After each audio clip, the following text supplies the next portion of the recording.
In the vast tapestry of Scottish history, the Clan Munro weaves a thread that is as vibrant as it is enduring. The Munros, a Highland Scottish clan with a lineage that stretches back to the 12th century, have left indelible footprints across the landscape of Scotland. Today we journey through 14 historically significant sites that are integral to the rich history and heritage of the Munro clan.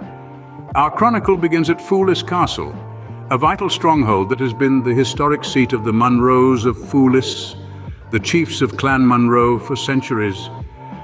Its stone walls echo with stories of leadership and resilience. Next, we delve into the history of the Munros of Milntown at Milntown Castle. As we explore this site, we uncover the unique narrative of this important cadet branch of Clan Munro. Newmore Castle and Teeninich Castle, the seats of the Munros of Newmore and Teeninich, respectively, provide further insight into the diversity and depth of the Munro clan history.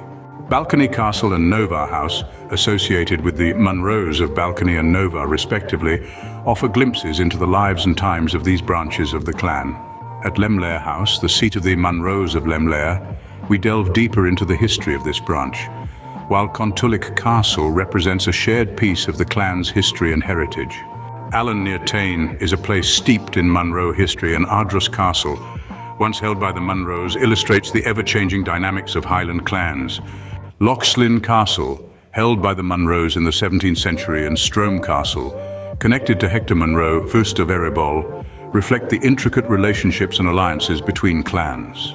The Eagle Stone, said to commemorate a Munro battle, stands as a testament to the clan's history and achievements. Finally, we arrive at Falkirk Churchyard, the final resting place of Sir Robert Munro, 6th Baronet of Foulis. His presence in the Battle of Falkirk in 1746 embodies the clan's commitment to their cause. These sites, scattered across the Scottish Highlands, are more than just stone and land. They are the living embodiment of Clan Munro's rich history and heritage.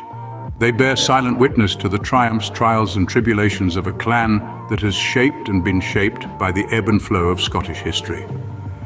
They are chapters in an ongoing story, written by the lives of those who came before and waiting to be discovered by those who carry the Munro name forward.